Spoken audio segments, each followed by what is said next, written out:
आदर्श आचार संहिता क्या होती है, इन बयानों के साथ वो आदर्श नहीं, आचार संहिता खत्म हो गई है सर, खत्म हो गई है आदर्श आचार संहिता। ये स्टेटमेंट जैसे ही आते हैं आदर्श आचार संहिता के रूल्स क्या होते हैं विजय जी, ये मुझे बताने की आपको जरूरत नहीं है। जी जी मैं वो नहीं उस पे नहीं, लेकिन मैं भी एक बात कह रही हूँ, सर, आप आदर्श आचार संहिता की बात कर रहे हैं तो मैं ये कह रही हूँ कि इस तरीके की जब बातें और स्टेटमेंट्स आते हैं ना रैलीज में और इलेक्शन कैंपेन के दौरान, तो आदर्श आचार संहिता खत्म हो जाती है सर। पूर्णिमा जी, मैं उसकी बात नहीं कर रहा, किसी के स्टेटमेंट की बात नहीं कर रहा। मैं ये कह रहा हूं कि 7 तारीख को आचार संहिता लगती है, उससे कुछ घंटे पहले 6 तारीख को एक शासनादेश जारी होता है केंद्र सरकार की तरफ से। देश की 123 प्रॉपर्टी वक्फ बोर्ड को दे दी जाती है। एक हफ्ते के अंदर, एक हफ्ते पहले एप्लीकेशन ली जाती है, जिनमें कनॉट प्लेस की प्रॉपर्टी, लोधी रोड की प्रॉपर्टी, मिंटो रोड की प्रॉपर्टी, करीब उस टाइम 2014 में उनकी वैल्यू जो है 150 करोड़ के आसपास थी। तो ये क्या था, इनसे पूछिए जरा। ये है कि सबका साथ सबका विकास सबका विश्वास? फिर आप किस मुंह से बातें करते हो कि हिंदू मुसलमान करते हैं? अरे भाई, आप तो करते हो, आपके प्रधानमंत्री बोलते थे, आपने करके दिखाया है, कागज बोलते हैं, प्रूफ बोलते हैं, आपके राहुल गांधी जी बोल रहे हैं कि हम उसका सर्वे कराएंगे, प्रॉपर्टी बांटेंगे हम, तो आपने तो बांट के दिखा दिया है। किस तरह से आप बात करते हो?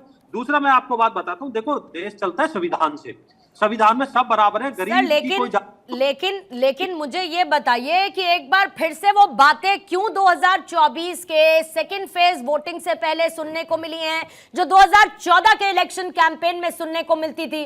आप तो सर ठीक ट्रैक पर चल रहे थे ना, बता रहे थे 10 साल में क्या क्या काम किया आप लोगों ने। आप विकास के नाम पर वोट मांग रहे थे या नहीं मांग रहे थे विजय जी, ये बताइए मुझे। फिर हिंदू मुस्लिम क्यों, फिर हिंदू मुस्लिम क्यों? देखिए मैं बताता हूं, अगर बातें सारी होंगी, अगर कोई किसी तरह की गलत नीति लाने की कोशिश करेगी कांग्रेस, तो हम तो विरोध करेंगे। अगर वो ये कोशिश करेगी कि हम मैनिफेस्टो में किसी गलत तरीके की बातें लिखेंगी, तो क्या हम देश की जनता के सामने लाने का काम हमारा नहीं है क्या? हम रूलिंग पार्टी हैं, हम देश की सबसे बड़ी पार्टी है, विश्व की सबसे बड़ी पार्टी है। हम अगर ये तुष्टीकरण की बातें करेंगे, देश को कमजोर करने वाली बातें करेंगे, किसी एक धर्म विशेष के बारे में इस तरह की बातें करेंगे, तो हम जनता को बताएंगे नहीं क्या? हम अपने काम के आधार पर भी जाएंगे। अभी अब कहते थे रोजगार की बातें, हमने तो नौकरियां इनसे 3 गुना दी हैं। मनमोहन सिंह सरकार में 6 लाख सरकारी नौकरियां थी, हमने 18 लाख नौकरियां दी हैं। तो ऐसा नहीं है, हमने अपने काम के आधार पर भी मांगे। और जिस तरह का ये पाप कर रहे हैं देश के साथ, जो करने जा रहे हैं, और जिस तरह की ये बातें आ रही है, तो उसका जवाब देना बनता है। प्रधानमंत्री जी के ऊपर सारी जिम्मेवारियां हैं। अगर ये तुष्टीकरण की और अलगाववादी ऐसी बातें करेंगे, तो हम रखेंगे देश के सामने कि ये हालात है। तो इसमें हमारा कोई कसूर नहीं है। तो राहुल गांधी जी से बताइए रंगरेज साहब, उठाना तो पड़ेगा ना मुद्दा। अगर करेगी, विपक्ष करता रहेगा, तो बीजेपी क्या बात भी नहीं करेगी इसके बारे में? देखिए, अगर बीजेपी को बात करनी है, अगर मैनिफेस्टो में कोई बात है, और ये समझाने के लिए खड़गे साहब ने जो है उनसे टाइम भी मांगा मोदी जी से कि ऐसी कोई बात नहीं है, और तो मिला नहीं क्या समय? कांग्रेस के प्रवक्ता बार बार बता रहे हैं कि ऐसी कोई बात नहीं है, और ऐसा किसी का धर्म का नाम नहीं लिया गया, ना मुसलमानों का नाम लिया गया। मगर ये जो नैरेटिव और ये प्रोपोगेंडा जो फैलाया जा रहा है बीजेपी की तरफ से, और जो मोदी जी फैला रहे हैं, मैं तो कह रहा हूँ मोदी जी को चुनाव आयोग अभी तक उनकी जनसभाओं पर उनकी रैलियों पर रोक क्यों नहीं लगा रहा? क्यों संज्ञान नहीं ले रहा? आसान है ना, अब तो आपके ऊपर चुनाव आयोग पर फिर से सवाल उठा दीजिए सर। देखिए, चुनाव आयोग पर गए हैं लोग, आज अदालत भी गए हैं, जल्दी आपको इसका जो है ना नतीजा मिलेगा। जो धर्म के नाम पर आप जो है वोट मांग रहे हैं, आचार संहिता देश में लगी हुई है, ये देश धर्म निरपेक्ष है और देश संविधान से चलता है। ये कह रहे हैं कि 400 ओवैसी साहब मानते हैं ये? बीजेपी का नेता कहते हैं कि 400 पार करा दो। ओवैसी साहब मानते हैं ये रंगरेज जी? तो आप तो संविधान विरोधी भी हैं, आप दलित विरोधी हैं, आप माइनॉरिटीज विरोधी हैं। भाजपा का चाल चरित्र चेहरा आज देश के सामने है, और देश में आप इनके पास कोई बताने के लिए, इनके 10 साल का कोई भी इनका विकास कार्य ऐसा नहीं है जो ये जनता के सामने पेश कर सके।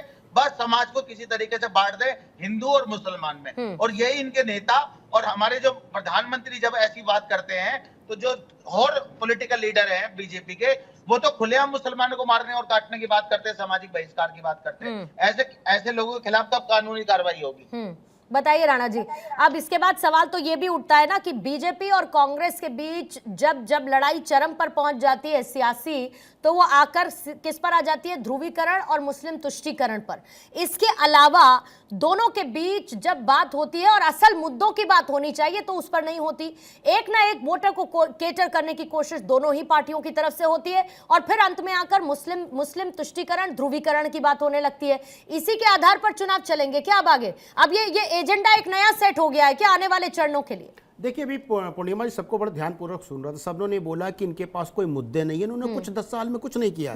मैं 3-4 आंकड़े देता हूँ। शायद समस्या क्या है कि लोग यहाँ पे टीवी पे आते हैं, कुछ पढ़ के नहीं आते हैं या भूल जाते होंगे। देखिए, इंफ्रास्ट्रक्चर स्पेंडिंग जो थी 1,57,000 करोड़ थी जब यूपी गवर्नमेंट थी, आज 44 लाख करोड़ है। ठीक है। वेल्थ क्रिएशन 13 लाख करोड़ का हुआ था यूपीए कारण में, अभी हो गया 270 लाख करोड़।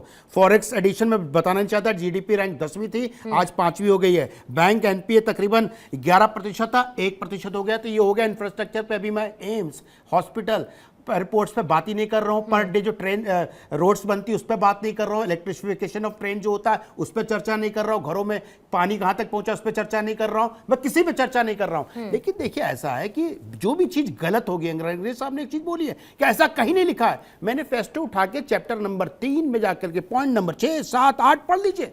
पर्सनल लॉ को हम करेंगे, मुसलमानों के बच्चों को हम विदेश में भेजेंगे, वजीफा देंगे या स्कॉलरशिप देंगे। अरे झूठ है भैया, हम तो चैप्टर बता रहे हैं। आपकी तरह हवा में थोड़ी ना बात कर रहे हैं। चैप्टर नंबर 3 ये बोलते हैं सबका साथ सबका विकास। इनकी पार्टी करती है रंगरेज भाई की। कभी भी रंगरेज भाई की पार्टी के तरफ से किसी भी हिंदू या दलित प्रवक्ताओं को आपने देखा हो? हम ही कोई होगा मोहम्मद रंगरेज, मोहम्मद सुलेमान, अकबर खान, सुलेमान खान, यही क्यों होते हैं? असदुद्दीन ओवैसी की रैलियों की बात कर लीजिए ना सर। असदुद्दीन ओवैसी की रैलियों में किस बात के बारे में बात होती? ये इनकी पार्टी का नाम ही मुस्लिम है। दुकान वालों का जय जयकार नारे लगाते हैं। प्रश्न मुझसे था? नहीं, विजय जी कुछ कह रहे थे। जी, मैं कहता हूं इनके ओवैसी जी तो नारे लगाते हैं जो बीफ की दुकान वालों के, उनको जिंदाबाद बोलते हैं। फिर ये किस मुंह से यहाँ के बैठ के हिंदू उसकी सेकुलरिज्म की बात करते हैं? और ये तो इंदिरा गांधी जी का जोड़ा हुआ वर्ड है। आपको सबको पता है कि उन्होंने किस तरह से संविधान संशोधन करके वर्ड जोड़ा था। यानी ये देश तो हिंदुओं का, हिंदू है, ये सब हिंदू हैं। अंग्रेज जी भी हिंदू हैं। धर्म तो सिर्फ एक ही है, हिंदू। बाकी तो ये मजहब, पंथ, संप्रदाय वो हैं। राणा जी जल्दी से ऐड ऑन कीजिएगा। रंगरेज देखिए, सब लोग 2-3 चीजें बोलते हैं। फ्रीडम, ये जो डेमोक्रेसी खतरे में पड़ गई है, मुझे इतना दुख होता है। मेरी समस्या सिर्फ एक बात से है सर। मेरी समस्या इस बात पर है कि क्यों हिंदू मुसलमान की सियासत होने लगी। कहाँ हिंदू मुसलमान की सियासत? हिंदू मुसलमान की सियासत कैसे नहीं हो रही? जितने लोग यहाँ पर बैठे हैं, आप विजय जी को सुन लीजिए, रंगरेज जी को सुन लीजिए, नीलोफर जी को सुन लीजिए। आप बात कर रहे हैं ना विकास की, आप बात कर रहे हैं आंकड़ों की, आप ये बता रहे हैं कि 10 साल में देश कहां से कहां पहुंचा। लेकिन ट्रेंड सेट हो रहा है ना दूसरा। रैलियों में सुनिए, जनसभाओं में सुनिए, इलेक्शन कैंपेन के दौरान जरा नेताओं को सुनिए, क्या बातें हो रही हैं। देखिए, नीलोफर जी से और अंग्रेज भाई साहब उम्मीद कर सकती हूँ डेवलपमेंट की बात करेंगे।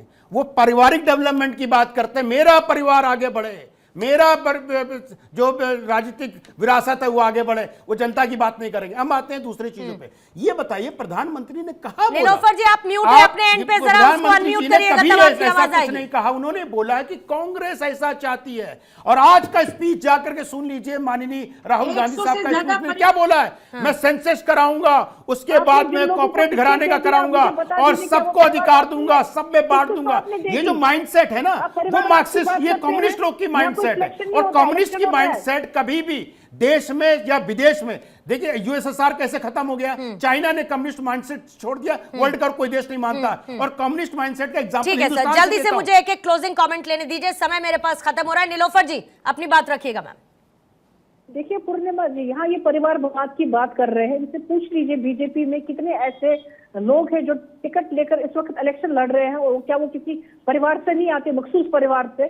तो वहाँ परिवारवाद नहीं है। लेकिन जहाँ पर ये जम्मू कश्मीर की बात करेंगे या किसी और रियासत की बात करेंगे जहाँ इनको अपना मुद्दा और मकसद होता है किसी को मेलाइन करना, जम्मू कश्मीर के सूरत हाल पे तो मैम बात करना बेकार है, क्योंकि जम्मू कश्मीर के सूरत हाल कैसे बदले हैं वो आप मुझसे पूछिए, वो आप उन आम सिटीजन से पूछिए जो वहां पर जा रहे हैं और वहां के हालात, वहां के लोगों की जुबान सुनिए, और उस पर नीलोफर जी आप मुझसे बहस इसीलिए नहीं कर पाएंगी।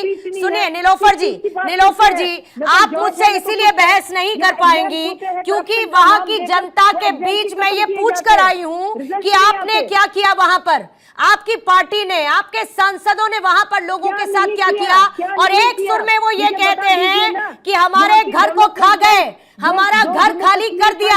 वहां की आवाम के लिए एक कदम, बेहतर कदम उन्होंने नहीं उठाया है। और यही बात आप लोगों की पार्टी और आपके नेताओं को लेकर होती है, सांसदों को लेकर, जिनको चुनकर बैठाया मैं। इसीलिए जम्मू कश्मीर की बात मत करिए। जम्मू कश्मीर में शांति है, जम्मू कश्मीर बहुत बेहतर तरीके से चल रहा है, बहुत बेहतर तरीके से चल रहा है। मैं विपिन जी जल्दी से क्लोजिंग कमेंट आपसे लूंगी सर, मेरे पास समय खत्म हो गया है, जल्दी से सर। आगे क्या, आगे क्या, हिंदू मुसलमान और इन लोकतंत्र में बहुत जरूरी है कि विपक्ष की आवाज बुलंद हो, लेकिन साथ साथ ये नहीं भूलना चाहिए देश हम सबका है। आग लगाने का काम किसने करा, आग में घी किसने डाला शाहीन बाग में, यहां पर ये तो नागरिकता देने का कानून है सीएए, तो वहां पर किसने भ्रांतियां फैलाई, ये भी मंथन का विषय है। और अगर हम कश्मीर की बात करते हैं जो धरती का स्वर्ग है, वहां पर एक नई सुबह का आगाज हुआ। इतने वर्षों से कश्मीर का युवा गुमराह हो गया था, अपनी फौज को दुश्मन समझ गया था और पत्थरबाज बन गया था। तो यहां पर यह समझने की आवश्यकता है कि दोनों को दो कदम चलने पड़ेंगे, सत्ता पक्ष और विपक्ष। मोदी सरकार को भी इंक्लूसिवनेस करनी पड़ेगी कि अगर कुछ ट्रस्ट डेफिसिट है, यहाँ पर विपक्ष को साथ लेना चाहिए। और वही बात है कि राजनीति के लिए बेशुमार मुद्दे हैं, लेकिन सकारात्मक कुछ मुद्दे जो राष्ट्र हित से जुड़े, जनमानस से जुड़े, वहां पर राजनीति का स्तर ऊपर जाना चाहिए ताकि जनता जनार्दन को एक अच्छा संदेश जाए। क्यों नहीं होती बहाल, क्यों यहाँ पर डिलिमिटेशन नीलोफर जी, मेरे पास समय खत्म हो गया है, ये तो आप उनसे पूछिए मेरे ना। पास समय खत्म हो गया है, लेकिन परसीव करना चीजों को और उसको एक अलग एंगल देना किसे कहते हैं, वो इसे कहते हैं कि जब मोदी ने ये कह दिया कि ज्यादा बच्चे पैदा करने वाले और घुसपैठियों में आपकी संपत्ति बांट दी जाएगी, तो फौरन आपने समझ लिया कि भाई मुसलमानों की बात हो रही है। यहाँ समस्या आती है जब बात को गलत तरीके से समझा और जनता के बीच उसको नैरेट किया जाता है। नीलोफर जी, आपको सुनने वाले यहाँ पर दर्शक उस चीज को वैसे ही समझेंगे जैसे आप उसको रखेंगी, और यही चुनाव का माहौल बिगाड़ते हैं जब इस तरीके का गलत नैरेटिव सेट किया जाता है।